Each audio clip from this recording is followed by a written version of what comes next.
Hello everyone and welcome back to this AdobeLive.com live stream, live from Paris.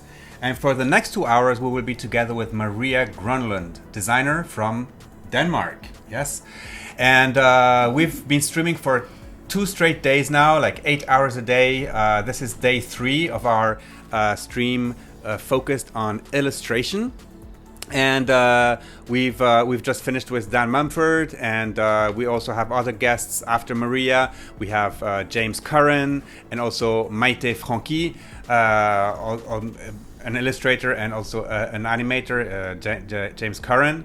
And for the next 2 hours, we will be working on a new project with Maria, because every day we've been working on a specific project. So the first day was working on creating a bird. A bird, that's right. And I always forget the name of the bird. The bee eater. So if you want to see how Maria created a bird illustration using the Fibonacci sequence to create circles in the Fibonacci proportions, well, you can watch the replays, because this is the cool thing about this new Adobe Live experience, is that down below, under us, there is a whole bunch of buttons. Let me just go on my screen here just to see the buttons and to just comment them. So we have the chat button, of course. This is your opportunity to engage with us, to ask Maria questions, to participate in giveaways that we will be doing, because we will have 2 giveaways during the next 2 hours, and we will be giving away whatever illustration Maria is going to be creating today. So we've been giving away the first illustration of the bee eater bird. Then yesterday we were working on the little fellow, sort of insect kind of.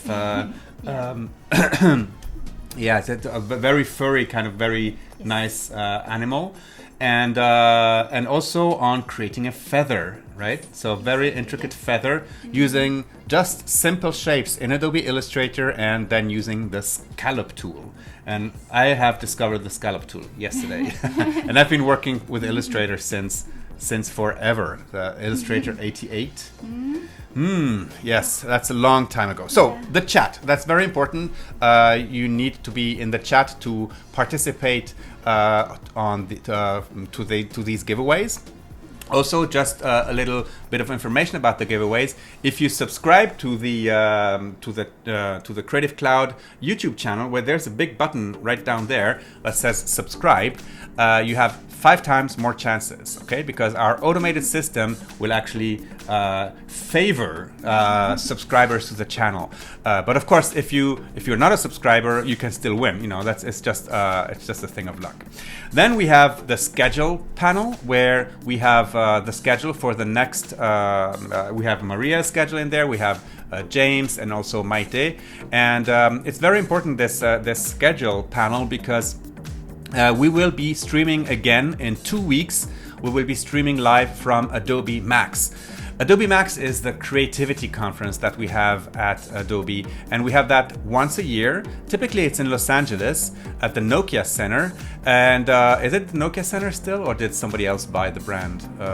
Microsoft. The micro, of course, because Microsoft bought some of it.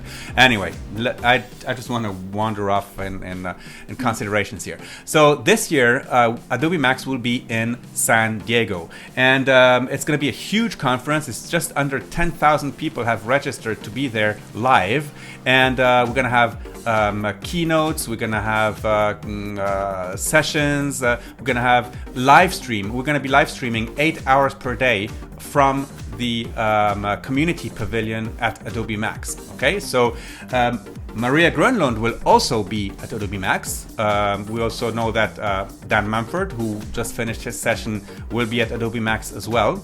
Maria will be doing a session on her illustration, and there's already more than 600 people registered to attend that session. So that's incredible. It's going to be a huge session.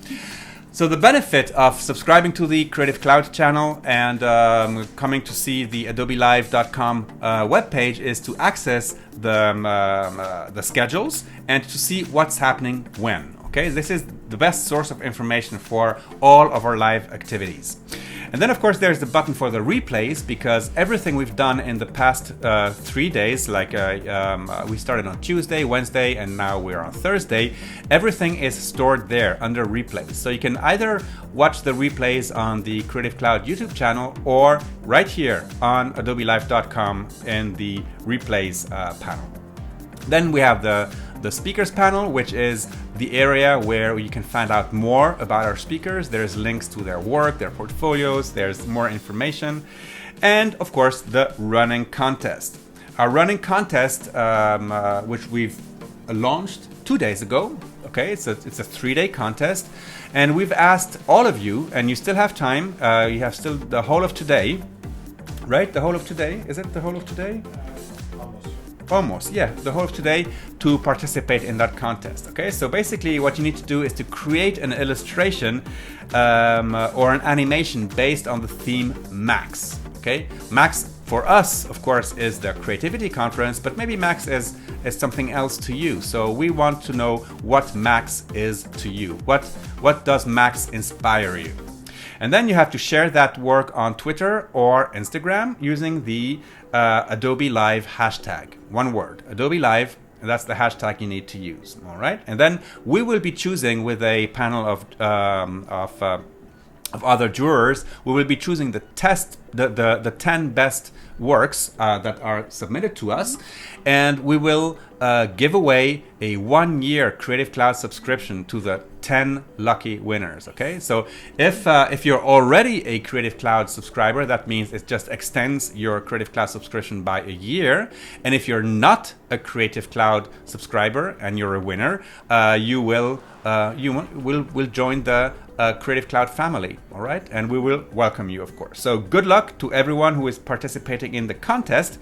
And this is basically how this whole interface works. All right, and the other big, the important button is the button to subscribe to the Creative Cloud YouTube channel. You know, this will allow you to have more chances also in the raffles that we're going to be doing in the next 2 hours. All right, Maria. So, Yes. like we said, we worked on several projects during these 3 days. Mm-hmm. What will we be working on today? Today we will be working on something I call snowflowers. Snowflowers. And of course. Let me just go to you. Can I go to your screen? Yeah, Are you sure. ready to Yeah, share your ready, screen? yes. All right, the snowflowers. Yes, and based on one of the tools I'm most fond of in Illustrator, that's the blend tool, of course, as you might know, I use Okay. very often. Yeah, with gradients on the strokes. The blend Surprise. tool in Illustrator. Okay. What inspired you to do these snowflowers?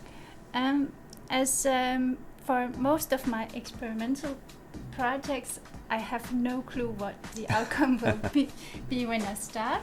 So during the process, I find some results I find pretty or interesting that I develop further, and I stumble upon these results that looks like, snowflakes, snowflowers, and what is really interesting about it is the base for these flowers are very, very simple. You'll be very surprised. All to right. see. Yeah. So let's see how this surprise us, Yeah. inspire us, Maria.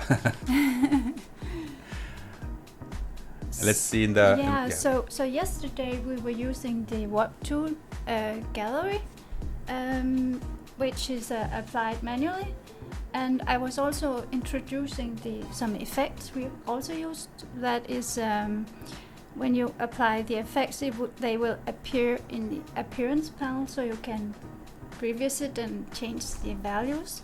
And these snowflowers are entirely made with effects applied on blend objects. And blend objects. Blend objects, yes. Can you zoom into some of those flowers just so we get an idea Yes. of the detail and the intricacy of them? So this is just a bitmap because it's a little bit tricky this because it's kind of on the edge of what's possible to make with Illustrator. Okay. Sometimes it behaves a little bit erratic, but I think it's worth doing because the result is really pretty and very interesting. So. All right. Yeah. Let's begin. Yes. So one of the things that's really interesting about these snow flowers is they're all based on one circle and one stray point. And they're blended and applied effects. And you can see how different they are. It's really surprising that the base is really the same. And what makes it different is the effects we're going to apply, which is really just 2 effects per flower. Okay. So this is something that would be very cool if you guys in the audience could just follow along, maybe for the first snow flower that Maria will be doing, and then maybe using the Adobe Live hashtag on Twitter, show us your versions of the snow flowers. Yeah, and another thing that's really interesting about this technique I'm going to show you is you really don't have to be good at drawing. You're not going to use any drawing tools at all. Just making a circle and a stray point, and we'll let the computer do the rest. Okay. So I have a small computer here, so that's part of the tricky. Okay. So let's see if somebody was asking what version of Illustrator you're using. You're using Illustrator CC, Creative Cloud. Yes. And you're on a Mac. What was it called? What is this version? MacBook. A MacBook. Yes. So anything from CS6 Illustrator is possible. You can use and newer versions for this. It would be a bit tricky if you have an older version. So. Okay. Is it in your way? Yeah, you just position it where you want. Just. So let's start. So we're going to make something that looks a bit like the flower I have here. Yeah, I've used RGB colors here because I want to make some bright colors. I think it fits a sort of frosty theme here, something fresh. And as I told you before, it's made of a circle and a stray point. Okay. And Maybe we'll have to explain what a stray point is. Yes, exactly, because that's part of the interesting, I think. Yeah. It was sort of a part of the inspiration for this project, because when I heard about stray points, it was something you find in your document where you're cleaning up and making it ready for print or whatever, send it to your client. You don't want these stray points you can't see and messing around with your document. And maybe you know, in the menu, under select object, you can find select stray points. So this is just about one of the only places in Illustrator you actually find stray points mentioned. This is something that typically you want to remove from your document, because a stray point is like, how can we put it? It's like a non-existent entity. It's just a click with the pen tool, right? It's just one vector point. One vector point. Yeah, it's with no reason to be, except to make snow flowers. Yes, so that was what I find very intriguing, because the thought was, could you use a stray point for something that... You've lost your screen for a second. Let's see if it's coming back. There we go. Yes. Yeah. So that was really one of the basic ideas. How can you use a stray point for something, not to remove, but actually be a part of the creative process? So usually you can't see the stray point because it's 0 pixels in height and width. And let's just make one I think also, if you're going to create a stray point, I guess the pen tool is one of the only way you can do it. There it is. You can almost. And if you deselect it, you don't see it. No, it's gone. It's gone. Wait. There it is. I wouldn't know of any other way to make a stray point. I think the only tool you can make a stray point is the pen tool. I think so. Yeah? Yeah. I don't think there's any other way. Pen tool. Click. Yes. And another thing that's really fascinating about a stray point is you can apply stroke, you can apply fill, you can apply effects, multiple effects, and it's there. You can't see it, but it's there. It's really on a philosophical level. It's fascinating. Yes. Yeah. No, that's what I was thinking. On a philosophical level, it's like something that doesn't exist, but that has a lot of potential. We are going to bring it into existence. Let's bring it into existence. So I'm going to move on to the next. So before we are making the straight point, I'm going to make the circle, and we want either a polygon or a circle with 8 vector points, because when we apply effects, the result will be different depending on how many vector points the object has. So if you don't know the polygon tool, it's down here. You find it under the rectangle tool.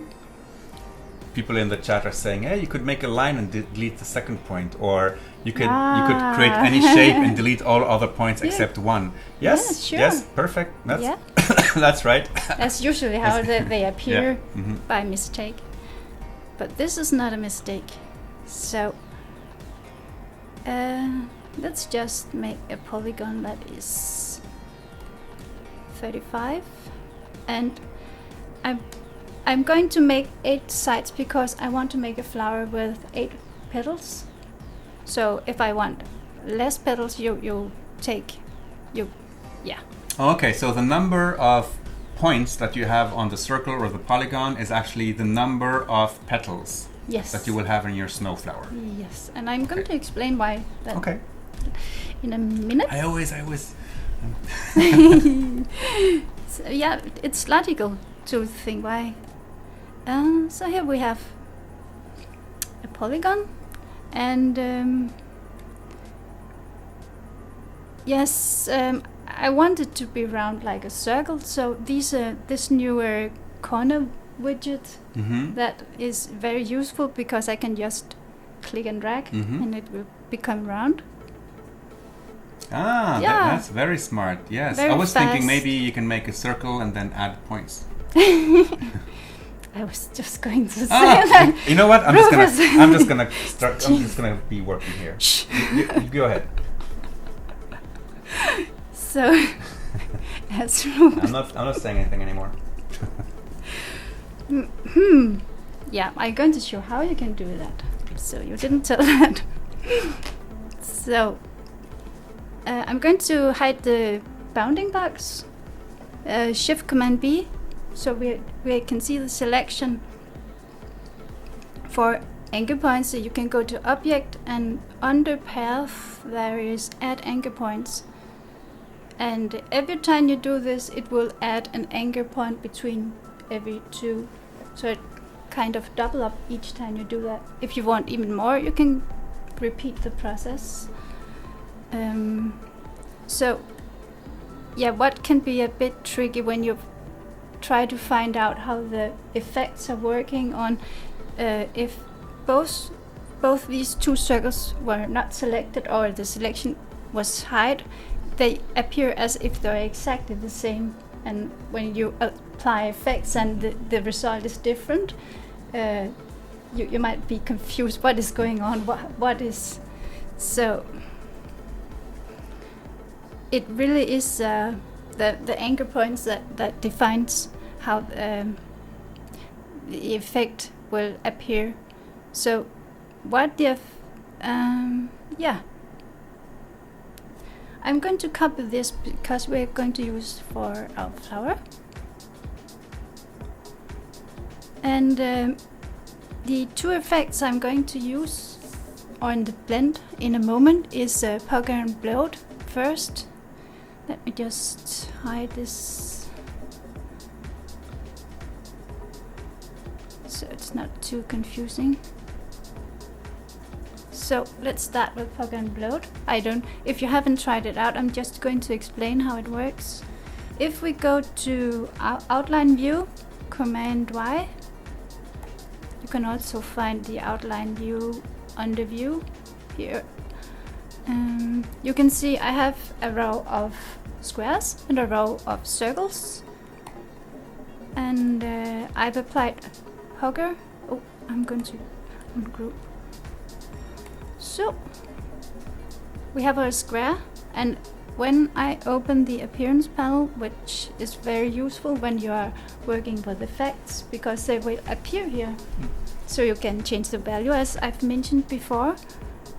So when I open here, I can see I've applied a minus value, so you get a star shape, and the more minus you go to the left, the more it would be star shaped, or yeah. And as you can see on the other side, I've used plus values. If I say 50, for example. Oh yeah, here these are positive values. You get more like a flower if you want to draw flowers in, and you don't want to spend a lot of time using the pen tool, and you want it becomes very accurate when you use it this way. You can fast draw some flower or star shapes. And I've done exactly the same, just with a circle underneath. So you can see it's slightly different. And the other effect I'm going to use is the Zigzag. Is also under effect. So I think it's nice to sort of explore the effects on very simple shapes in the beginning, before it starts to get very complicated and you lose an idea of what is going on. The more complex it is, yeah. So no, because one thing our viewers need to know is that you've actually set it almost to a life mission to explore at least one tool a day, like in the past years, really like to get really in depth, like to understand what every tool does. And and like this way of learning about the software actually guarantees you the fact that you know what the tool does and what potentially could come out of that, and then experimenting, anything can happen. Yeah, if you really want to understand in depth what is going on, you keep it as simple as possible. So then it's easier to figure out what is actually going on. Yes, let's just give it a try. So the violet shapes you see underneath is also just squares and circles. And if you click, let's just give it a try to alter the values. So it says down here rigits per segment, and a segment, that is a line between the vector points. So we have 4 segments for a square. And if I turn up the value, you will have more zigzags in between each anchor point, and you can also adjust the size of it. It can become huge. So the trick is, of course, to hit some logo created. Expand. On to client. No. So it's not always so easy to figure out when it's going to look good. So you just have to try. So maybe you just want to go back to the outline mode just for a second, because people are asking they don't understand quite how this tool works. But basically what Maria is doing is she's using these basic shapes, and as you can see, all of the shapes are they're squares and they're circles, okay? And she doesn't alter them with some transformation tools or with the pen tool or anything. These are the basic shapes.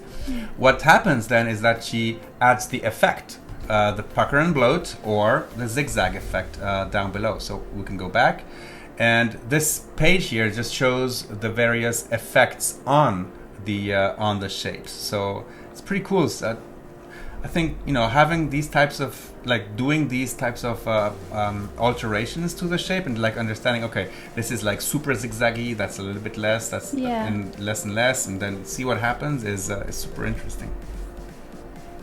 So this, you can, if you just observe one segment, forget about the whole shape, just one segment. The height of the zigzag, this particular zigzag is 5 pixels. If I turn it down, it will be, the height will... Okay. Yeah. And when I say for widgets, it's how many times there will be a zigzag on one specific segment. So it can go all the way up to 100. Oh, so. Okay. Oh, that's also an interesting shape, like a 100 zigzags. Yeah, it's almost like a stamp. Yes. And if you want to make it smooth, it's just a wave pattern. Yeah, wow, now it looks like a stamp almost, yeah. So this is I think it's a really nice idea to get an idea of what's really going on, because what I'm going to show is what I call an exponential work process. So the first step, it's very easy to understand what is going on. You have a circle, you have a stray point, piece of cake. Okay. So next I'm going to make a blend. It is still very logical what is going on. And when I start to apply effects like we've done here, it's the first step, it's understandable. The second step, it's get already there, it's get just think what is going on, how is this possible? So it's a bit like a Fibonacci spiral. It's 0, that's understandable, 1, 1, 2, and the values start to really, it's going crazy really fast. So just like yesterday when I said go easy on the values, and same is going for this, because 1, 2, 3 effect. Yeah, I like that. Go easy on the values. Yeah, because it's because going many times you just go, like, you pump up the values and then it becomes something so crazy that you say, "Ugh, I'm never gonna use that tool again." Yeah. So it's super interesting to see what the subtleties of the tool itself. Yeah, and then you can always set up the values. So,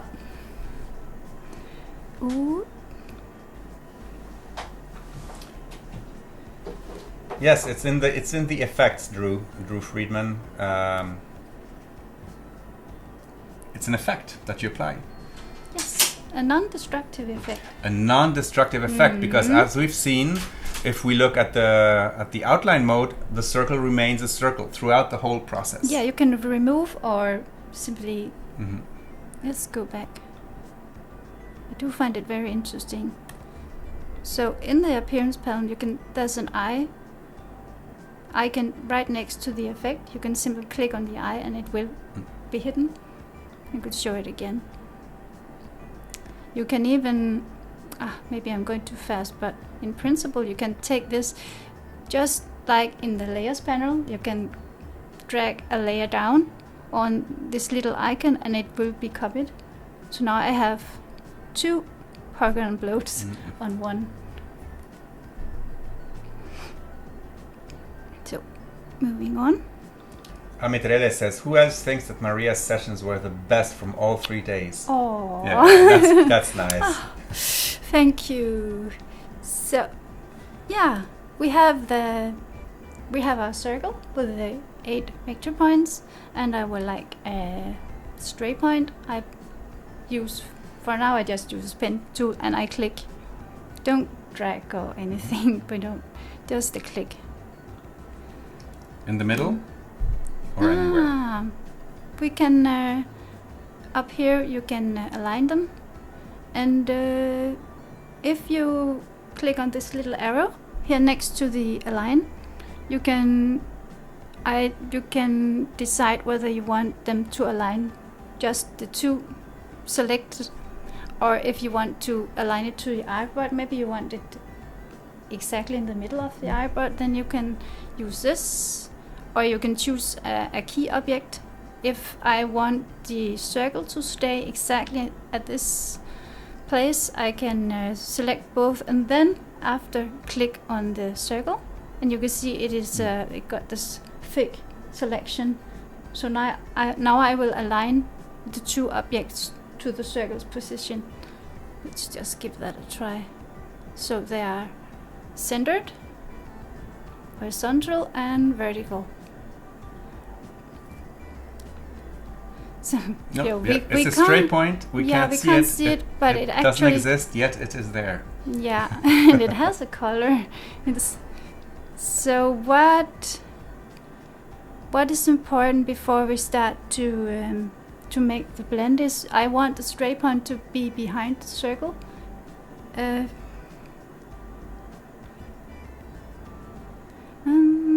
there any reason why you want it behind the circle? Yes, that's one of the tricky parts when you make a blend. You know, usually for Illustrator, it works like kind of 2D. Mm-hmm. But the stacking order. Yeah, it's the stacking order.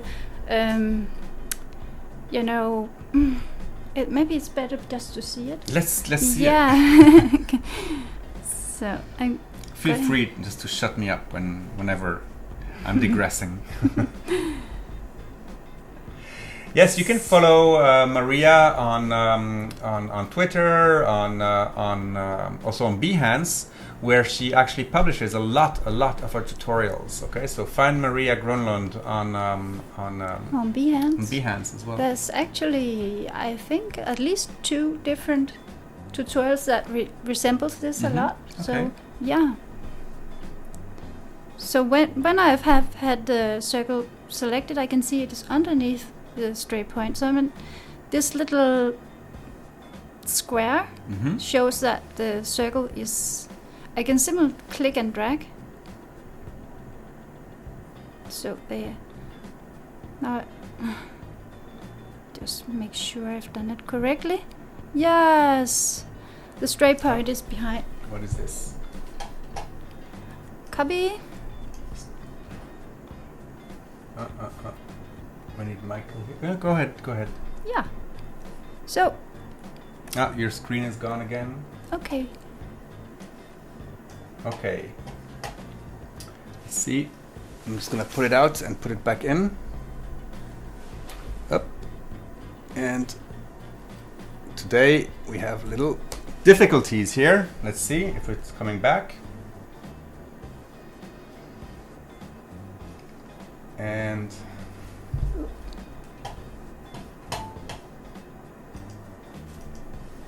okay. Okay, your screen is back. Cool. So I'm just gonna text Michael that I need him here.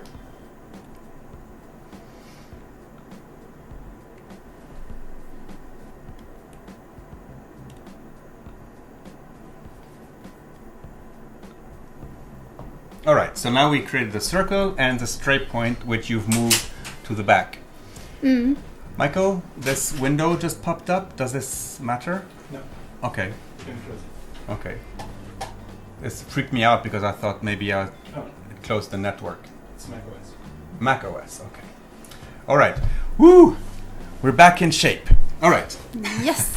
That had me like cold sweat all over. Like, God, no, not now. Not now that we have the circle and the straight point. So, let's apply a gradient to the stroke. Surprise. So cool. So right now, when it's deselected, I've applied a radial gradient. You can't see it because the gradient is going towards the center of the circle, and we really just have a stroke. But it's going to work. You will see it when we trust you, Maria. super. Concept Mia says really impressive work, and all we're seeing right now is a circle and a straight point. Just you wait. So we have I have the straight point selected, and I can add a gradient to that as well. And I'm also going to use a radial gradient for this. And we are ready to make a blend. Oh, this is so exciting. Yeah. Let me see. Yes, Rob Laird, the fluid illustration, the fluid colors, because Maria speaks fluid colors. Oh, yeah. Yes. You actually did the illustration for Max from 2 years ago, right? 2015. 2015, yes. Correct, yeah. So all the big drawings that appeared in the keynotes behind us and on the walls and yeah. Let me just No, in Wirecast. in Wirecast. Okay. Ah, yes. I think we have. If you type 1, just type 1. Yeah, 1. Okay. Ah, yes. Here we go. Yeah. And right now we're navigating in the fluid colors, like bubbles. Yes, this was amazing. Yeah. Let's go back to our circle and straight point. Yeah, so when you're going to make a blend, I think there's three different ways you can make a blend actually. You have the blend object over here in the panel. You can press W, but it's called a V. V, yes. V, and click on each. So when you click on one object, there's a star, and when you're hovering over the next object that you can actually blend with, there's a plus, and now you know you can click again. So let's zoom in. Let's zoom in, yes. Yeah, so that's a blend. Let's undo and just check. With both the two elements selected, you can go to Object, and there's a menu point called Blend, and make. And here you also find the shortcut if you like to use that. Can we make a little poll to know if people use shortcuts or not? I use shortcuts in my Adobe applications. Yes or no? Okay, it's coming. Okay. It's because Yeah. Do you use shortcuts or do you prefer to use? Yeah. I'm not a shortcut person. You can work much faster. Yes, I know. Especially if it's some functions you use a lot. Yeah, and if you're using the shortcut or just going to the menu, the result would be exactly the same. But if you use the click version, the Illustrator will detect where you click, so it will sort of adjust the blend to the two places where you click and make the. So if you get a really odd result from clicking, it might because you might try using the shortcut or the menu instead. So what we see here is there's only one blending step. So let's if you press V and return key, you'll get. Okay, so you open the blend options. Yes.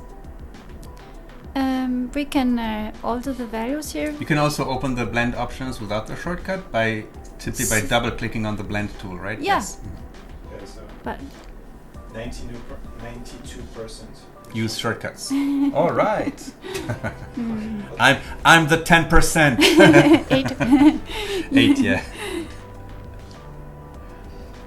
All right, so this is super interesting when we go into the blend options, because right now you see one blend step, right? Yeah, just yeah. Because people are probably thinking this is not a blend. Yeah, it looks like just when you deselect or hide the selection, like two circles. So what I would like to create here is a shape that looks like it's solid, even though it's made of strokes. I want so many blending steps that they sort of cover the whole circle, and I'm going to use a preview so I can see.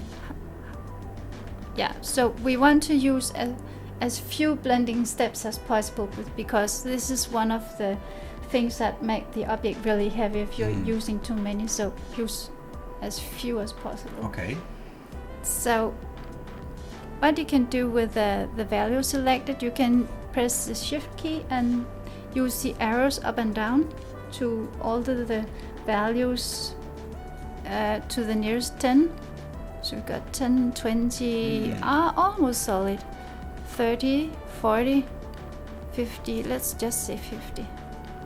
So basically that's created 50 circles. Like it's like 48 circles in between, or 50 circles. Yeah, well anyway, it's created all the circles in between the original circle and the stray point. Yes, so there's 50 circles in between the stray point and the original circle. So just a little trick if you want to keep the blending steps down is you can simply make let's just select a circle, make a thicker stroke. So if I go back to blending steps, I just might be lucky to be able to lower the amount of blending steps, so we are using less power for this. 40 looks good. It's okay. Yeah, That's already 10 less. It looks perfect. It looks like a perfect blend. Yeah, and even a 30. Let's just keep it there for now. So, interesting part is coming up now. I think it's really where something of the really. So I'm pasting here. Let's zoom in. So what I told you before is when I apply the effect under distort and transform, you got the pucker and bloat. Let's turn on the preview. So right now the value is 0, so you can't see anything. And if you add plus values, you get the flower shape. So already now, just the circle and the stray point, you got a really pretty flower or a star, and you can see now already now there's pattern starting to appear. So basically, what pucker does, pucker sucks in the line in between the points. So basically, if you have the 8 in this case points, it sucks in the segments. The segments. And the anchor points are drawn out. Yeah. And the opposite does the opposite. It sucks the anchor points in and sucks and pushes the arches out. So this is exactly why we want to control how many segments and anchor points. So yes, I'm just going to see because I want to be sure I'm using the right value, 35%.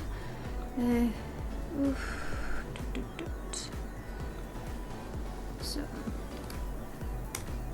there we go, a flower. So Kate Stewart says she's missing something. Her circles don't have the gradient after the specified steps. Because you gave the circle a gradient, and did you give the stray point the same gradient? No, I gave it a darker color because I want the blend to become darker towards center. Yeah, I also want to create a bit of depth.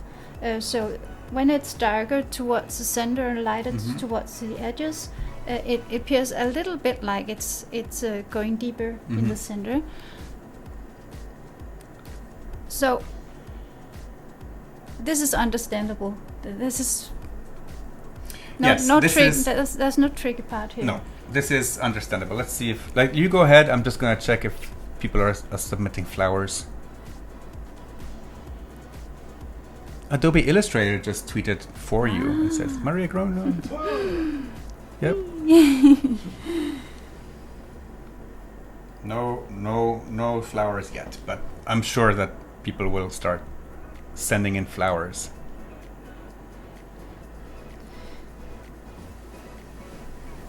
So I have the blend with the powder and bloat. Here in the appearance panel you can see it, and I'm going to apply one more effect on the same object, and that was the zigzag we were also seeing.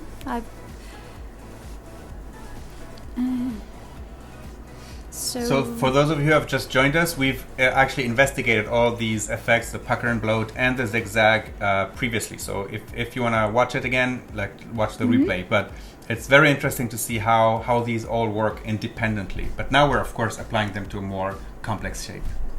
Yes. Yeah, even though it's simple, it's going to be kind of complicated already.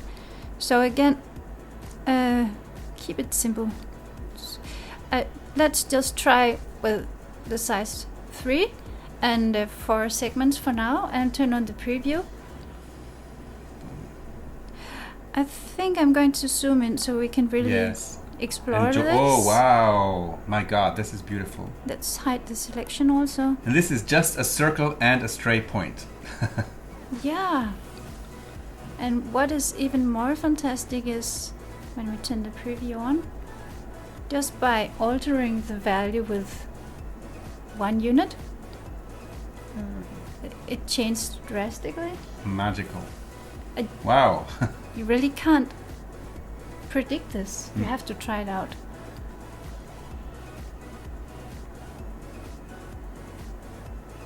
So you can see I'm just one. You could be doing that for hours. I love it. And what you can do, I've actually made an animation of this. Okay. Did you make an animation? Yes. Do you want to look at it? Yeah. I can find it if you tell me where it is. I've already found it. Yes. Because I found that was really fascinating. If you took, a lot of blending objects and made them just one value less per step, and then made it into, where is what? People say, "Whoa, lovely." Creative Cloud player. Here it is. F.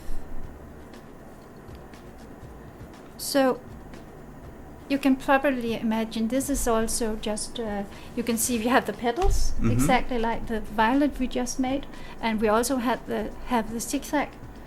So imagine you have your zigzag open out the panel, and you're just dragging the sliders from left to right.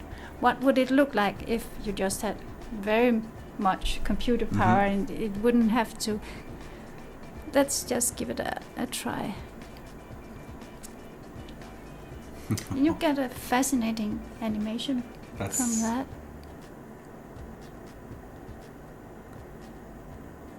So this is, did you record it, or like your screen, or is this like a series of screenshots, or no? We probably just record the screen by changing the.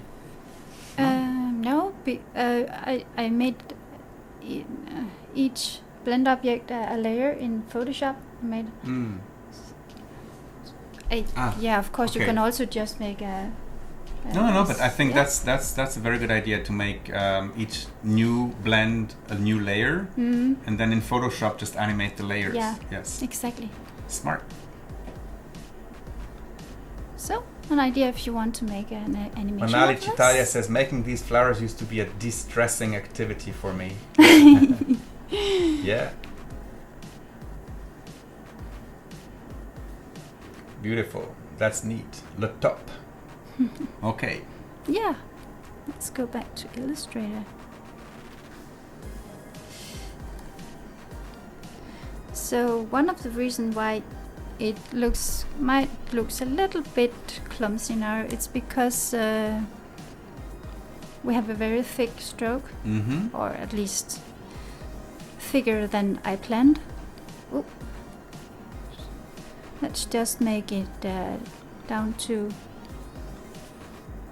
You can see already now it becomes much more elegant. It looks like a snowflake, and it's winter soon, and Winter holiday Yes. is coming up, and you're probably making holiday cards. Holiday or cards. Gift Here we go. wrap. Or maybe just make it as a present. An art piece you print and put in a frame. There's all sorts of things you can use it for.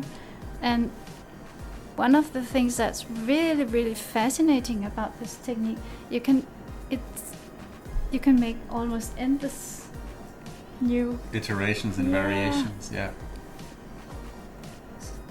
So here we just have one circle and one straight point.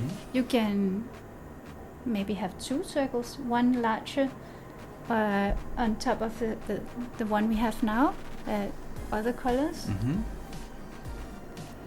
Just remember it gets really heavy. Yes. Yeah, so yes, so you need a powerful machine. Yes, I remember when we were doing the fluid colors things, you were always scared that your machine was gonna go, whoa. Maria, what are you doing to me? And also talking about, people are already imagining gift wrap and things like that. Talking about, we will be printing these snow flowers that Maria is producing, and we will be giving out prints. And we will be giving out the first print in about 8 minutes, at the top of the hour. Yeah. So you mentioned yesterday that I share when I find a technique like this. I love to share it because there's so many possibilities. I would never could figure out all the options or the possible outcomes in a lifetime. If you put it into math and calculate how many outcomes is actually possible to make, the math explodes. So I am not afraid to share something like this and somebody would copy it, because there's so many possibilities it only, I learn from when people make their own version. Then I learn back observing their outcome. So it really is very. This is a very important part of Maria, is that she mentions she shares a lot. So whenever she finds some cool techniques, some like how to create these snow flowers, for example, she doesn't hesitate to share the technique, because it drives conversation. It creates community, and also the work that people send you back is also very, very interesting. Yeah, I learned from it actually, and this sort of it adds to the learning process. Share. Yeah, another thing I also like about sharing is, as a designer, a graphic designer, or creative, you always have to ongoing tell people about your work to ensure you get new jobs, and sometimes you get tired of posting, look at my work, see, look how good I am, and instead of sort of asking for attention, giving attention by giving something can be very rewarding. That it's also work the other way around, and that actually gives more job when you're sharing. So cool. little tip there. Don't be afraid to share. So yeah, Kate, that's pretty fun. And Mad Maps, you say, but people are lazy, they will just copy it. But you know what? If you're that type of person, you're welcome to copy. Yeah, but just go copy. At least you have learned how to make it. Yeah, that's right. Learn how to make it. And then maybe these lazy people will not be so lazy anymore, because they see how they can create these things themselves. And and just go back to the preview, like let's zoom in again. Yeah, this is so cool. If you we haven't destroyed the circle. No, the circle is still there, intact. And we haven't expanded the effects. They are also here. I found it's not only the blend object that's fascinating, a blend object applied effects that's really fascinating. It also, when you see these, let's see if I've selected it's not selected, and I've applied Polygon bloat, one time, and I've applied zigzag one time.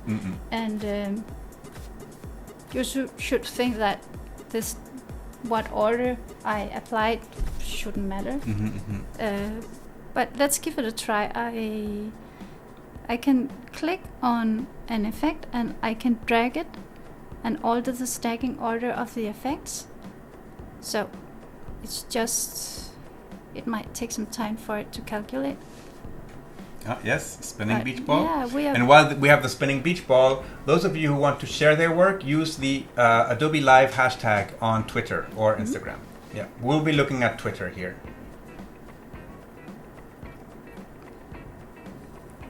So what I'm going to demonstrate by doing this is the stacking order also affects the outcome.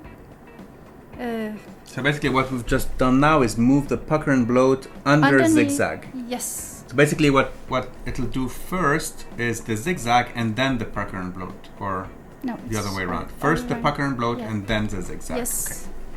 So the stacking order is opposite what you see in the layers panel. So Yes. So it's, maybe I should have turned down the blending steps before doing. How many blending steps were there, dear? I think 50. Yeah. Yeah. Okay. Yeah. So one of the things about these snow flowers or blends applied effects is sometimes it triggers Illustrator for some reason. Maybe it's because it's the stray point. It's a bit strange. Because the stray point shouldn't be there. No, we shouldn't use the stray point. So one thing you can do is when you've made a result you're very happy about, then you can add it to your library. So it's preserved. So if the files start to behave erratically, you have saved it. Or you can, what I also sometimes do, I copy and paste into a Photoshop file and then choose smart object. Smart object, yes. So you can scale it up and down in Photoshop without losing the resolution. Yes, because it will recalculate it. Yeah. And did you know that for a little while now that when you make a smart object in Photoshop, it automatically becomes a Creative Cloud library object as well? I noticed. Yeah, that's really cool. So while we have the spinning beach ball here from hell, why don't we do the raffle? Okay. Yeah. Yes, for one of the prints. So we're going to be raffling out the first of the two prints that we're going to be giving out today. The print of the snow flowers that Moiré is making. So the way it works, we will come up with a secret word, which we will ask the audience to give us here in the chat. Remember that you have, actually we have an automated system called Nightbot. Nightbot is also very useful here in the chat. When somebody is typing in all caps, Nightbot will say, don't type in all caps. No, don't do that. Or yes, or if there's, or if people are misbehaving, Nightbot always jumps in there and says, and times people out and does all kinds of nasty things. But Nightbot will help us to find the winner. And what's happening is that once you start writing that mysterious word, which we'll come up with in just a second, Nightbot will be looking for that word inside of the chat.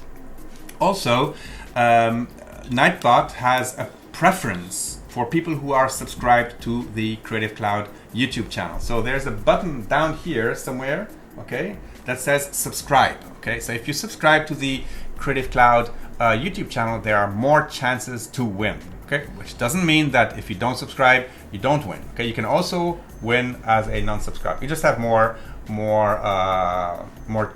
chances to do that. All right, so let's come up with a question. Do you have a question in mind, maybe? No? Easy one. Yeah, let's Easy make one. an easy one.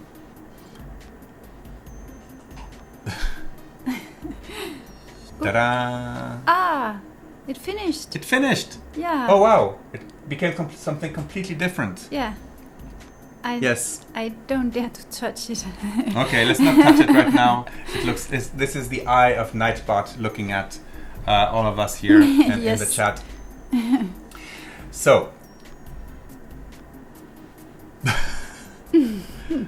That's day 3 of the stream. Our imagination is fading. Which software are you using today? Oh, okay. Yeah, that's easy. Let's do that. All right. So mention in the chat what application of Creative Cloud Maria Gronlund. Create a sentence. Yes, if it has to be in a sentence. Okay, like stray point would have been a good one, Rez. But no, well, let's start simple today and say what application is Maria using to create these snowflowers? The full name. Flower, yeah. Oh, somebody's lagging. Juste Florian, don't lag. Not now. Okay, here we go. All right. After Effects, Juste Florian. Okay, yeah, you're... Yeah. Adobe Illustrator CC, that's right. Adobe Illustrator CC, yeah. Is that the word that Nightbot is going to be looking for? Adobe Illustrator CC? No? Okay. Just Illustrator. Just Illustrator. All right. So, okay, Nightbot just kicked somebody out. Adobe Illustrator. All right. So this is awesome, guys. Let's leave that going on for another 30 seconds because the more people participate, you know, the more interesting it becomes. Like, who's gonna win? Oh, did you just Command Z? If they subscribe. Yeah. Did you Command Z? Yes. Okay. So sorry. If they subscribe, they have more chances. Yes. Subscribers have more chances. Oh, Natasha Hoga, the zigzag and pucker and bloat effect in Adobe Illustrator. That's very precise.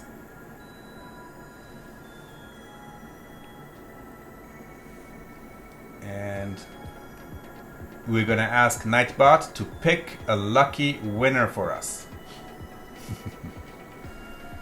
Michael is just laughing. This is a word he'll never be able to say. The winner. It's all about the stress on the word, Michael. Yeah, It's called the stress. Winner. I'm too relaxed. Oh, Michael is too relaxed. Yes, there's no stress for him on any words. So, Nightbot, give us a winner. And boom.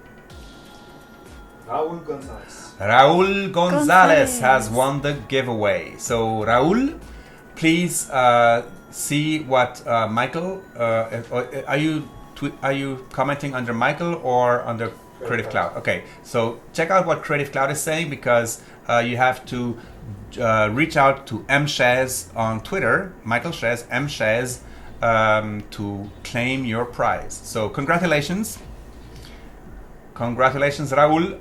There we go. Then contact Michael on Twitter and claim your prize. And as soon as we can, we will be printing these out, and these will be autographed prints by the artist. Right? Yes. Yes. Exactly. All right. Let's proceed. So I've just copied and opened Photoshop and press paste. Okay. Paste as a smart object just to show Okay. you. And the new thing is down there. It Add says to my current library. yes, add to my current Creative Cloud library. And what is a Creative Cloud library? The Creative Cloud library is like a central place where you can put all your things that you can use on several machines. Then you can access them from your mobile devices. You can access them from other machines, and it's a really good way also to share things because you can share entire Creative Cloud libraries with other people. Yeah, if you're collaborating. Yes. Yeah. Or even if you have like a whole set of brushes that you want to share, you can Yeah. just give a link. Take my library from here. Yes. Let's share the library. Okay, so yes, but before we continue, let's see if there's some. There are. Okay, let's see. Let me just refresh my Twitter. Ooh, yes. Okay, so let's just start at the beginning here. Okay, this is the first one. Let's go here to my screen for a second. Okay. So this is from Nomadic Circus. Wow. Let's zoom in a second. Dynamic one. That's a very dynamic one. I like that. Can you feel the movement? Yeah. Full of energy. Yes. And Nomadic Circus, did you use the same technique that Maria has been presenting right now? Oh, this looks like something that goes from straight points to circle. That's by Valeria Isn't Sassi. it just amazing how many different outcomes you get? Yeah. Okay, that's very really nice flower. pretty, yeah. Very, very natural looking, Elena. That's really pretty. First attempt. I hope it's gonna be the first of many others. Ah, that's also very intriguing. Wow, Dramatic Mostafa, one. this is very dramatic. Let me see if I can zoom in. Oh, there we go. Yes. Wow. Yeah. Yep. Crazy. This almost looks like one of those Fibonacci sequences, or like in nature, right? Yeah. Oh, this one is also very nice. Check out the center pretty. here. Elena Pellicer, yeah. Very nice. Look at how big it is behind us. Yeah.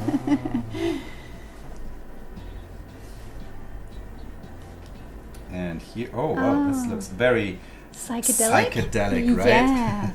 That's from Luis. Cool. This is probably Max. Okay. Oh, this is very geometric. Nomadic Circus. Yep. Oh, and this one is fascinating, Manali. Wow. Wow. Yeah, you get the 3D feel here. Yeah, totally. Yeah. Looks like look. How are these sandflowers? The rose of the desert, is it called? Oh yeah, you the know stone. the ones? Yeah. The stone with that the holes. crystallize. Yeah. Very beautiful, Manali. Thank you for sharing, guys. So this is the hashtag Adobe Live. If you want to share some other work, this is where you can send it to us, and we'll be looking at it. Let's move back to your screen. Yeah. Be sure to save all these pretty. Okay, we have a problem with your screen today, Maria, so we're gonna unplug and replug again. Okay. And Michael, what do you think that could be? What? That we lose Maria's screen? Yeah, she made the right. Yeah, now it's back. Yes. So let me just. It's already starting to behave a little bit tricky, as I think. So I've pasted it into Photoshop. No. I almost dare not to do anything. Pardon? Is it misbehaving? Yes. Okay. So we have our flower here, and if you would like to make a new version, you don't have to start all over. Let me share a little trick here. So I've saved this in my library, and I also pasted into Photoshop, so I'm sure I have this. It's not going to disappear. So if you open the transparency panel, you find it under window. I have already opened it here. Go to the arrow menu here, and you can see you can check strokes, scale strokes and effects. If this is done and we start to scale, yeah, okay, as you can see, the bounding box is behaving really strange now. Yes. I can see. Do you just select this one? Yeah. Okay. Yeah. So that's exactly why you have to save as soon as you have a good always result. save. Yeah. Yes. Although Illustrator now automatically saves as well, right? Yeah. In the background. Yeah. So should the unacceptable happen, people don't lose their work anymore. No. So let's see what happens if I scale this up. It's exactly the same. No, but if I uncheck this scale, stroke and effects, it's exactly the same but bigger. Yeah. Okay. Yeah. No change in the shape itself. Yeah. Yes. So if now I'm not scaling the effect, I'm only scaling the object. Mm-hmm. Let's see what that looks like. Make it smaller. Wow. So you have a new one already. And you can start. So we still have the values in the appearance panel. If you just want to adjust it a bit, you go in and alter the values. And you can go to the Recolor artwork as we also did yesterday. Yes. So you have a new color version and a new shape. So very fast you can make, if you want to make your gift wrap or a t-shirt or a shirt with where you printed on, whatever.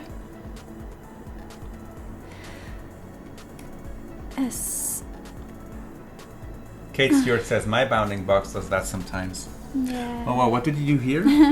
Now it's an oval shape. Oh, it's an oval shape, okay. Yeah. Incredible. So just go experiment with this. You can the stroke. You can make a dashed line if you like. Make it thicker, apply new colors. It has really endless. I want to do that now. Yeah. So let me just share some of the results I've made. So I don't know if you can just imagine how it was. I'm trying out dozens of things, and most of it looks like a mess. You have this artboard filled with objects, and it's just not very interesting. And suddenly something like this happens, and you just go, "Wow!" It's like a revelation. What? Yeah. What just happened? And then you just you can't stop.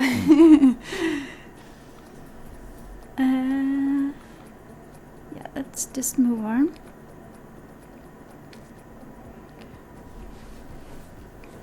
Oh. So just look at that. It's just fascinating. And these are all just one circle and one straight point. Yeah. To scale up and down and alter the values, add some new colors.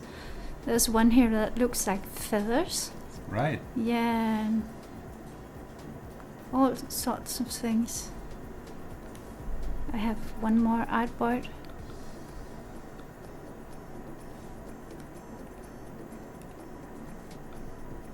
So some of them almost look like animals, sea animals.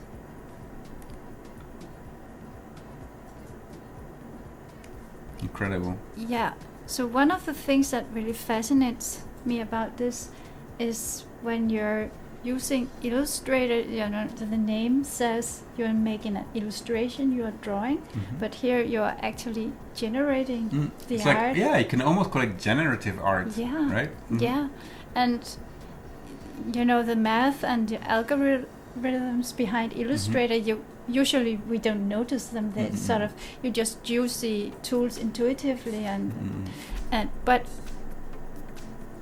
in some way they sort of come forth here, and I find that really beautiful and fascinating. That's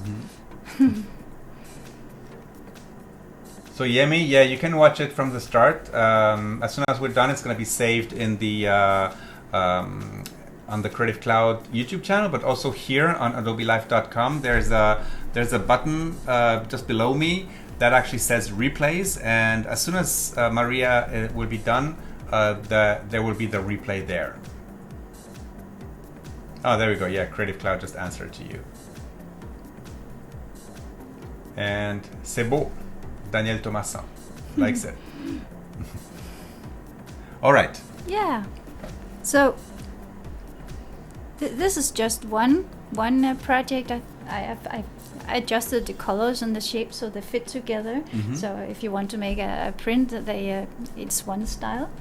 But really, let me give you another example where I've used different kinds of color. Very sort of. It's amazing because it's actually the same. The principle is But instead of using cold colors, using warm colors, it changes the whole it's sort feeling of, you have about the shape. Mm-hmm. So imagine you're playing around with these blends and you have all kinds of results, and some of them you might like the center of one and you like the edge of another. So what you can do, you can let's just grab the one we made first. I think it was here. Elena Pellicer says, Maria's work is amazing, very inspiring. Clap, clap. Beautiful, I'm happy amazing, to hear. cool. Thank you. So we have the result here. Let's just I'm not sure. Here it is. Zoom in. So let's just say I really love the edge of this, but I'm not quite satisfied with the center of it. Let's copy it. We have another here. I'm just going to lower the values just to be sure we're not running out of memory. Yes. Yeah. So even lowering the values is really an interesting effect on the object itself. Yeah. So let's change the colors. Just go and it's just an example. So and I want a different, slightly different. Oh, that's fascinating. Let's use that. So I'm placing these on top of each other. So exact same spot. And under transparency, you can add a mask. So what I would like to do is just mask out some of it. So I combine two. Where do I have? So as we were talking about also yesterday, the mask is using black and white. So you hide with black, and you what is covered with white is shown, and you can use anything in between, all the grayscale.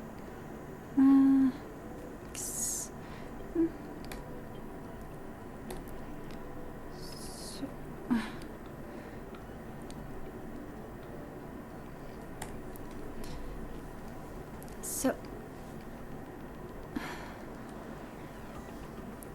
How did you lower the values? Natasha is asking. The values of what? Of the colors? By using the Recolor artwork. Oh, yeah. Let's check that in a moment. Oh, this is an incredible effect. It looks like little. Wow. Yeah. So this is also a way to sort of make multiple different. So it is one of the things in the beginning. It annoyed me. You know, I got a result that in the center was really pretty, and I wasn't satisfied with the outer of the object. So yeah, I figured out. Oh, you can combine them. And I think I have something. Let me show some more examples.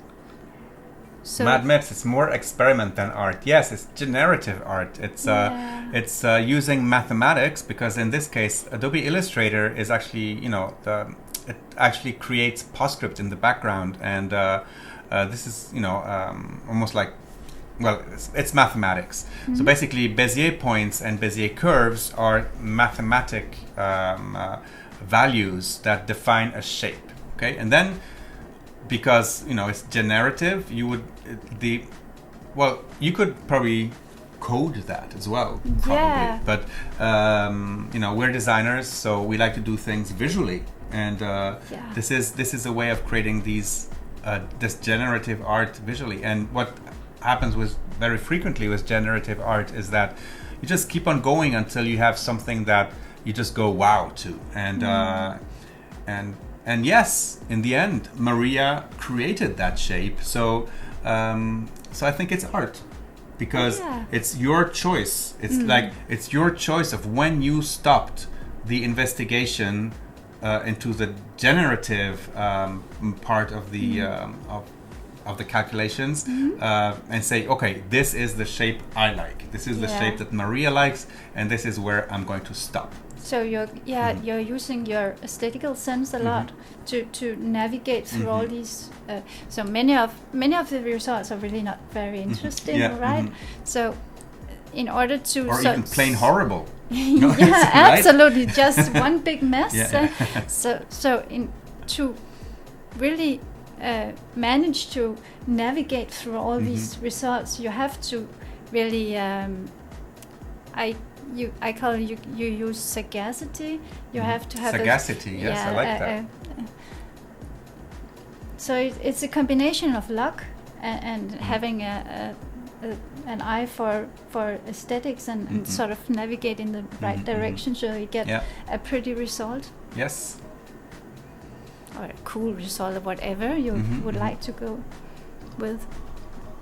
So. Well, people are saying, Matt Pym, it's more experiment than art, and then Monte Atherton says, I agree with Matt Pym's, not sure how I'd use it for a client, but I'm sure someone will. Well, just think about that. Maria, a few years back, was doing this generative art. Let's just move back to the screen here, just to have it in our background.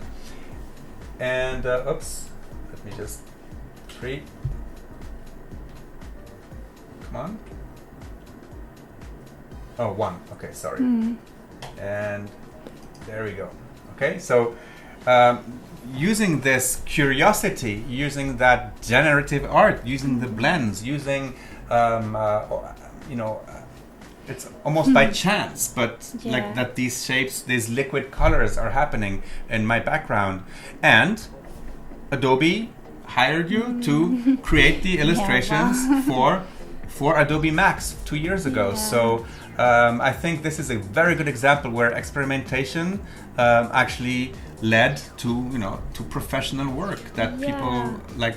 And how did Adobe find you? Through Behance, I bet, right? Yeah, okay. Exactly. They said, "Wow, I love that stuff. That wouldn't that be great to have the Max logo on these liquid colors?" Okay, let's contact her. So what is really fascinating about the series I Speak Fluid Colors is, in principle, it is very close technically to these shapes I've shown here. It is blends with multiple steps, applied gradient, and then effects applied, and that's really it. But not, of course, just it. It requires many hours of experimentation. Yes, of course. Yes, and this is just it. And so Monte and Mad Mips, I'm just saying that experimentation can lead to incredible results and even to real client work. So let's move back to your screen.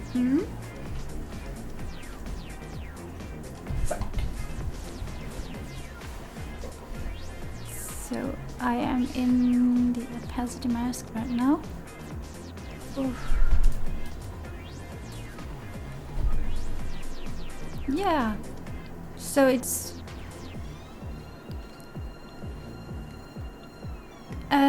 if you look in let's go to my portfolio.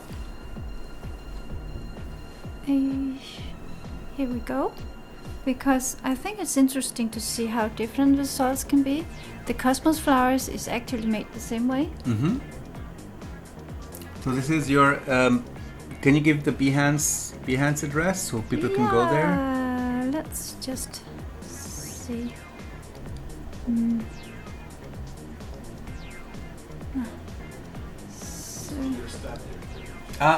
Okay. So in the speakers tab, just under me, there's a link to Maria's Behance page, so cool. you can follow along and see other things she does, because the logos. Oh, there's a bird that was created with a Fibonacci sequence there as well. Awesome.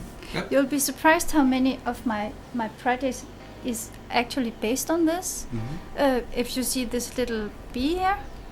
I love the bee project. Yeah, it's so cute. Yeah. And one of the things that's really surprising about this, it's blends applied effects again. So, little fluffy animals, which we created yesterday. So if you missed the Yeah. Did you create the little guy, the little fellow, the same kind of way? Yes. Maybe the. No, we didn't use blends. Oh no, we didn't use blends for that. No. And oh, wow. we didn't use effects. One of the things that's really fascinating about the warp tool section and effects, that they resemble each other in many ways, but when you're using the warp tool gallery, you kind of use them in a way that resembles drawing. So you apply it with your cursor, your mouse. But when you make something like this rabbit, it's on the screen. Yes, it is on the screen. I'm actually not drawing anything as such. I draw circles. Let's just see. Yes. Oh So wow. that- This is the base for your rabbit. Yeah. So it's still the basis is so simple. You're surprised. It's Are these strokes? Yes. Yeah, Gradient yes. strokes. Yeah. Wow. So here it's 5 circles. Mm-hmm. I've adjusted the shape and the colors, and it's non-destructive again. Yeah. So we can. So for this project, I've used the effect Roughen, Mm-hmm. which is it's you find it the same place where you find the Polygon bloat, and you find the Zigzag we just used. So when you just see the finished result, you wouldn't imagine it would No, you be would think like it's like almost a the same. gazillion strokes and So- paintbrushes and. Yeah, mhm. but also technically it's so close to what we just made with the Mhm. snowflower. Yeah. So it's surprising how little changed Mhm. to get a new result. Bravo Maria from Draga. Oh, your screen went black again. Oh. Thank Are you you. Thank sure? you, chat.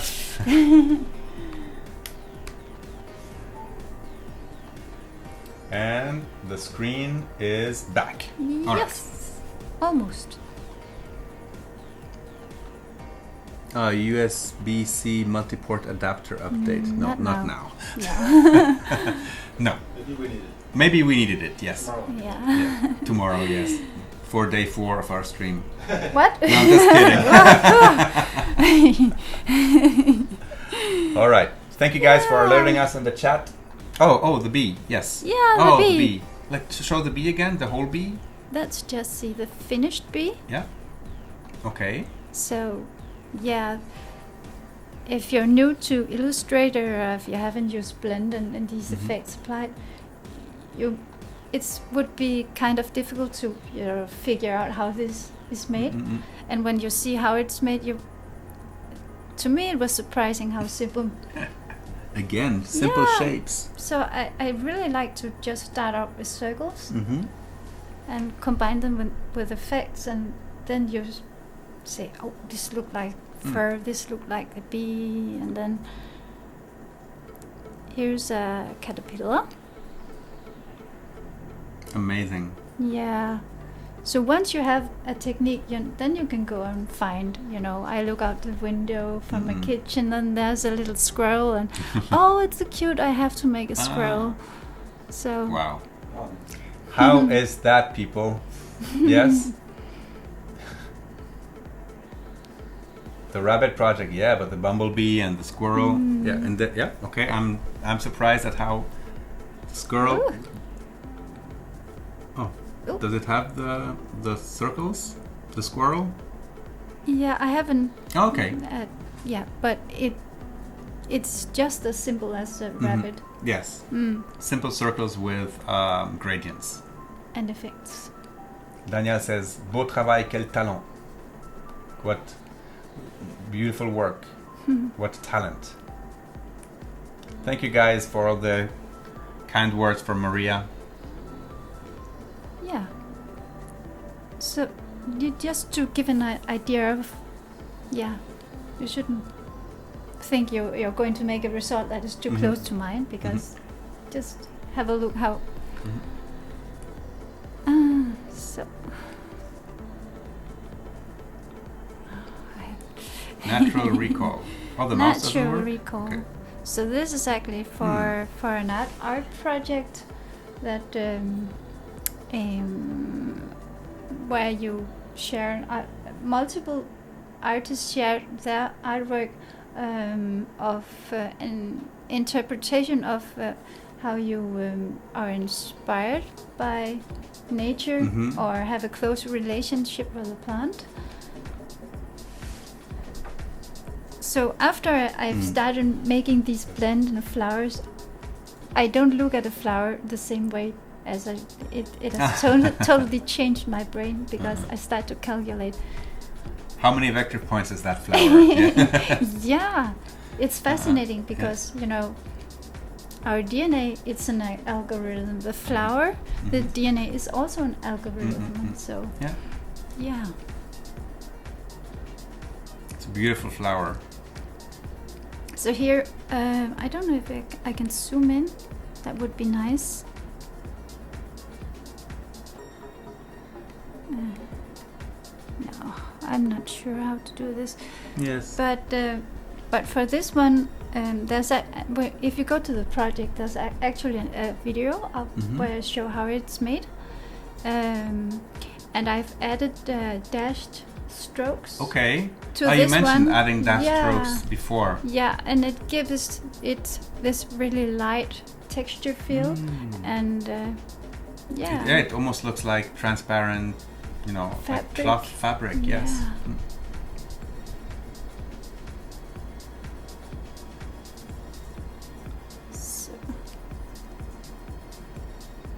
Maria is a gem. Let's see if Pablo there's Manila. more. And yeah, Gozi is asking, amazing talent. How do you feel being a creative woman in an industry one would have thought men dominate? Do you have that feeling? No, but sometimes I'm surprised you don't see more women. I hope to see more. Yes. But it really doesn't matter if you're a woman or a man. It's the result that really counts. Yeah. So. But I'm missing. I keep almost. I will ask in the chat. Okay. How many? How you melt Yes. or- Okay. Very good. Very good. So check out if you come to adobelive.com if you're not already, and we will be posting a little poll for all of you.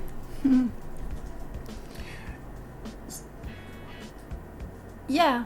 So if you count the percentage of my work that is based on that, I would guess at least 20%. Okay. And we can continue from here. Yes. Yeah. Yeah, I don't know. Should we make some more? Yes. Let's make some more.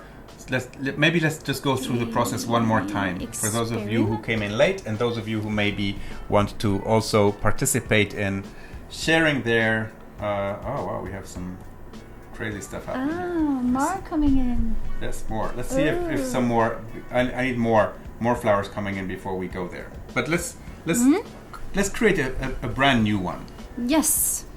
So Let's go through the steps again. So we have a blank artboard. John Merlin is asked, how do you get the nice transparency in the bigger petals? And you mentioned you use dashed lines instead of. Yeah, that is one. You can also use really thin strokes, and then many blending steps to sort of fill out, but not entirely. Then it looks kind of transparent. Because there is white shining through. Yeah. Of the Yeah.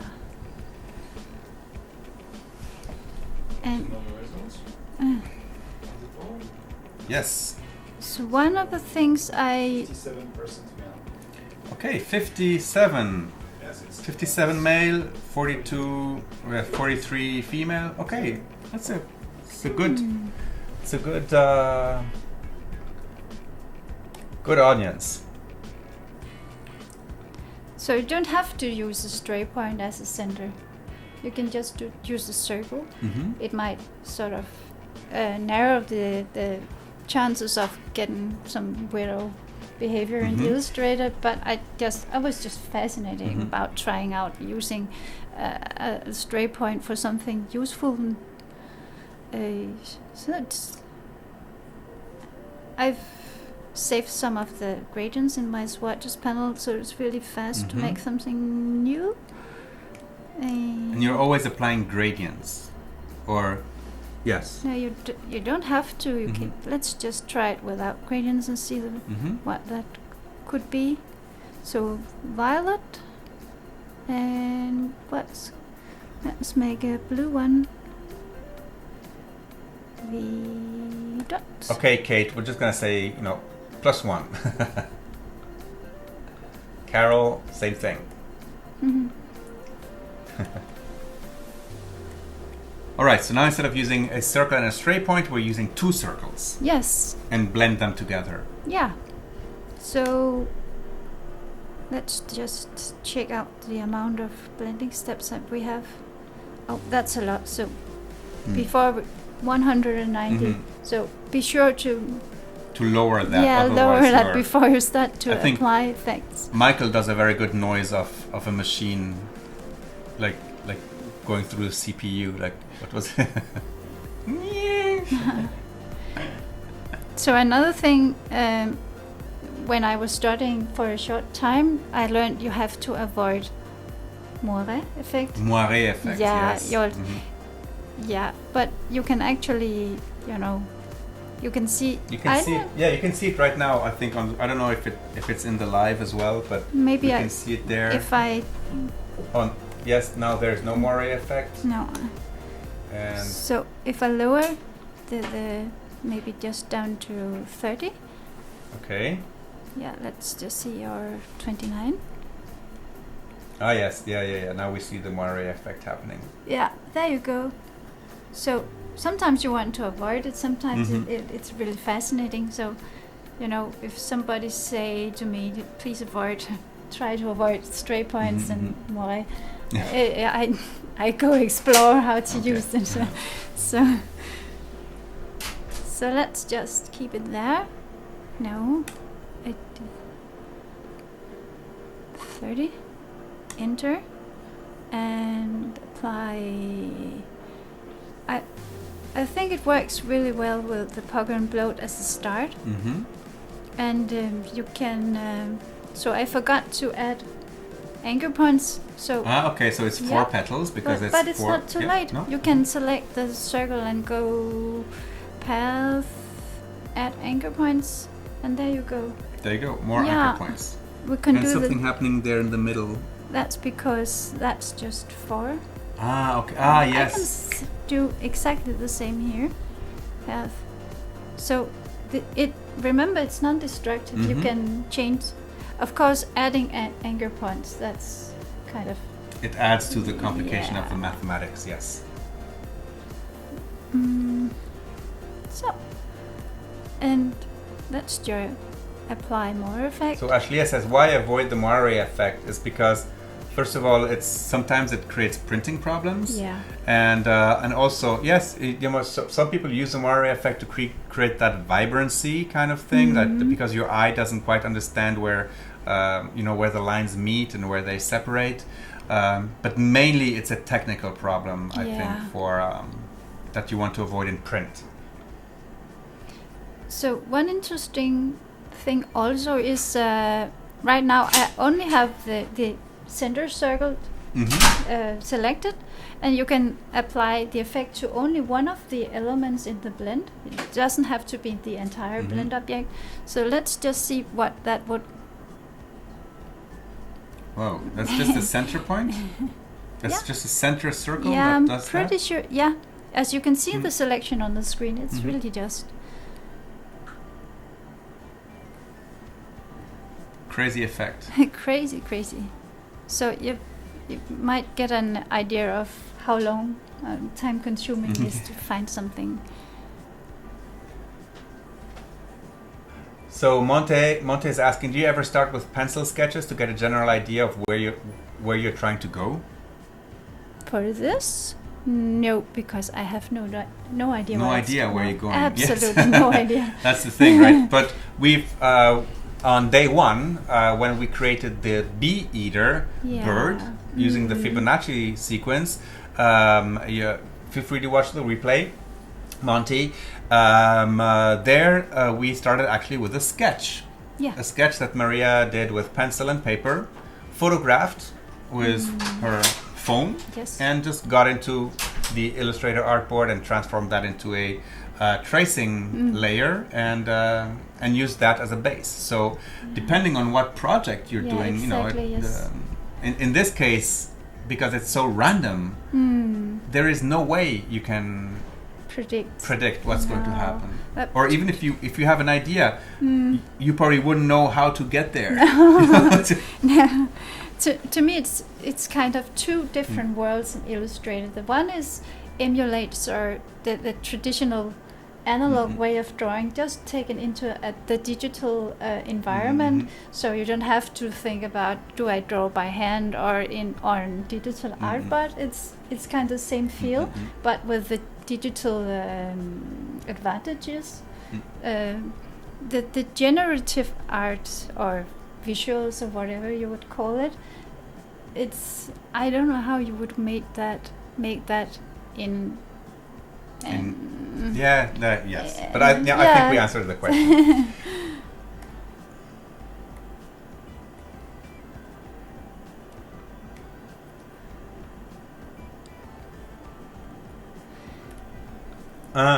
Okay, so what if you're trying to make something real? Like, okay, I understand the question. No, but yeah, so like maybe what Monte is asking or going towards is like, okay, so you have the bumblebee project, you have the squirrel project.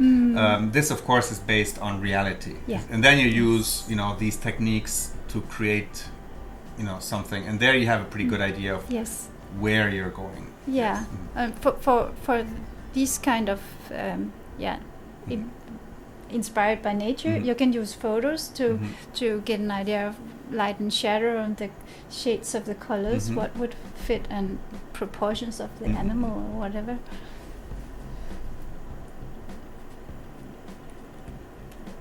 So what you can see, I'm using the lasso selection tool here, just to select the center here. That's a central circle? Yeah. What I would like to show is... you moved it, yeah. But even moving the central circle around because now everything is centered, right? Yeah. So even if you start moving the central circle around, then it gets really crazy and psychedelic as well. Let's give it a try. So if you have troubles selecting it directly on your artboard, you go to the layers panel and you can just select it here. I wonder why I can't see it. No, let's just give it a try. So that, Oh, there, yeah. It almost looks like a 3D object now. Something that goes into a direction. So if I'm selecting just one part of the blend object here, you can see it's applied zigzag. Oh, I'm just removing so we can see what we're doing. If I select the other,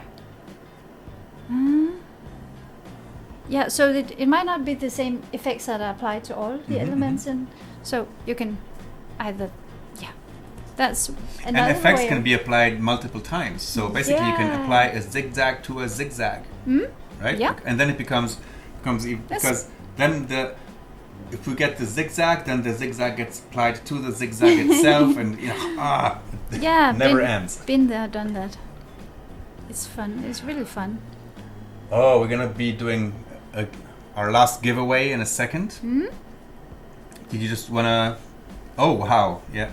Okay, now we're going back to the snowflakes a little bit, the flower flakes, the snow flowers.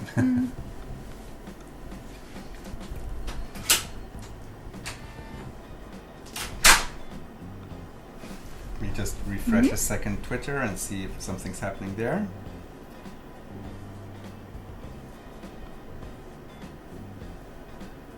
And let's look at some of the work that has been submitted to #Adobe Live.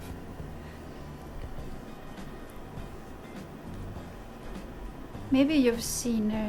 we can see that afterwards. Pardon? I was just thinking about Ian Trykoff. I think it's called. Yes. He tried out the Cosmos Flower tutorial, which is basically the same as we just seen here. And by mistake, he deleted some anchor points in the circle, and something like sea animals appeared in his artboard. Do you have a link to that? Yeah, I think he made an article for the Create magazine. Okay. Adobe's magazine. Let me see. Create. Adobe Create. What is this name? Ian. Ian? TRA. I'm not sure of the rest. Okay, let's see. But you'll find it in the Create.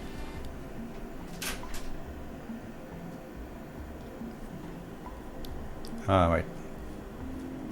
So it's amazing how a mistake can lead you on a new path. Is it a recent article of Adobe Create? It was earlier this year, I believe. Magazine.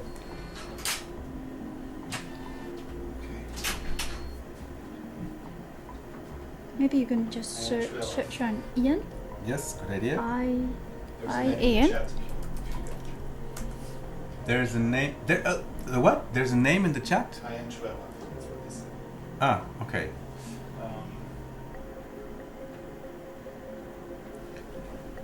Ian. Trailov. Okay.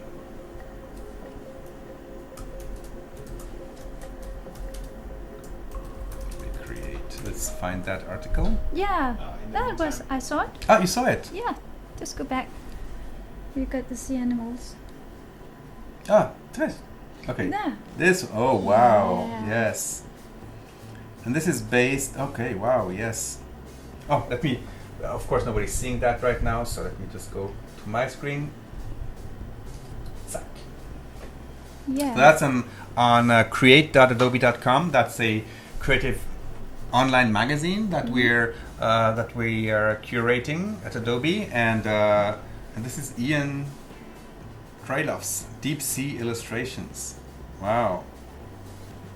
Yeah, open some of them. They're Yeah. amazing. Let's open this one. Yeah. So he explained that he tried out the Cosmos Flower tutorial, and just by mistake he selected only a few points of the circle. deleted, and suddenly something totally new. So it's basically like a combination of arcs and stray points, maybe. Yeah. So it has the same light feel as the Cosmos Flower, so it's transparent. It's amazing result he's made. Get out of here. Let me see. It's amazing. Yeah. That one is really pretty also. Yeah. So that is in a dark environment, gives a very different Gives this very feel. luminescent kind of. Yeah. Very cool. Very Yeah. cool. The giveaway for Maria's last poster, which will be based on her snow flowers. Okay, we're gonna be putting a few snow flowers together and printing them out very nicely on an autographed print that we will be sending to one lucky winner. So the rule is you have more chances if you're subscribed to the Creative Cloud YouTube channel, where there's a button down there where you can subscribe right now. You have more chances to win if you are subscribed. If you're not a subscriber to the YouTube channel, well, it doesn't mean that you can't win, but you have fewer chances. So, why take the chance? Follow the channel. And the keyword is a nice sentence with Moiré. a nice sentence with the word Maria. Okay, just to give some cool feedback and love to Maria for sharing her talent with us. And oh wow, these are incredible. These colorful ones as well. But like you say, it's the results are unexpected, and I like how you put it. It's your sense of aesthetics that comes into play and that allows you to choose what is beautiful and what is not. What what should be brought further or what should not. And that, I think, this is the key part. Even though it's a very simple technique, like this is just using a circle and a straight point, so 2 elements in Illustrator and then applying basically 2 effects to it. So it's really not complicated. What is complicated is the choice of colors, the choice of the mood you want to give to the object, and especially when to stop. When to stop and not to go too wild with the experimentation, because then it becomes very. Did it sometimes become too complicated? I said, no. Command Z. Restart computer. Restart computer, okay. Oh, that is so nice. Maria is super inspirational. Maria inspiring me. Maria is absolute genius. I would bring Maria a unicorn. Oh. Words cannot describe Maria's talent. See, how many nice words from all over the world. Thank you so much. Thank you, Maria. Maria taught me a lot. Okay. I'm happy to hear. That is awesome. And we will ask Nightbot, which is an automated system, to choose a lucky winner of today's last autographed print. Enrico Rancero. All right. Let me see that from Nightbot. Enrico and Erico Ronsairo. Erico Ronsairo. Okay, so Erico, get in touch with M. Shez on Twitter, Michael Shez. The Creative Cloud account will now send you, just explain you that, M. Shez. There we go, contact M. Shez, perfect. And M. Shez, Michael Shez will DM you the instructions to claim your prize. So congratulations, Erico. And congratulations. Yes, congratulations. We have another 4 minutes. There was a question. There's one project I wanted to see. Okay. But we can look at that on Behance. It's the what is it? The Radiolarians? Yes. So yeah. So this one is very similar to to this to the work that we've just seen. It's like on dark backgrounds, it's full of light. So Radiolarian. Well, I can't Yeah, come on that project. It's inspired by some small sea animals that has some. They have exoskeleton that is so beautiful. So I just had to try. Are these like deep sea animals? Yeah, I do believe they're very tiny. I haven't seen them sort of real life. I just watch pictures of them. There they are. That's one. So this is a tutorial you can follow as well. This is amazing.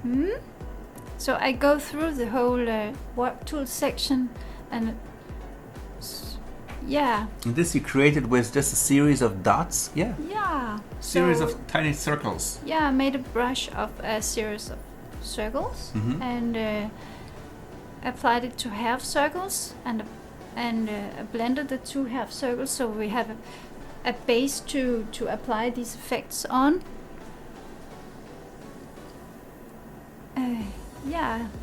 You go and have a look.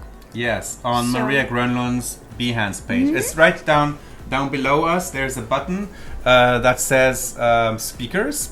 And in the speakers panel, we have all the speakers listed. We have Dan Mumford, whom we had before. We have James Curran, who's going to be with us in about 7 minutes. We have Maite Franqui, who's going to be here to end the stream with us today. And of course, a link to Maria Gronlund's page as well.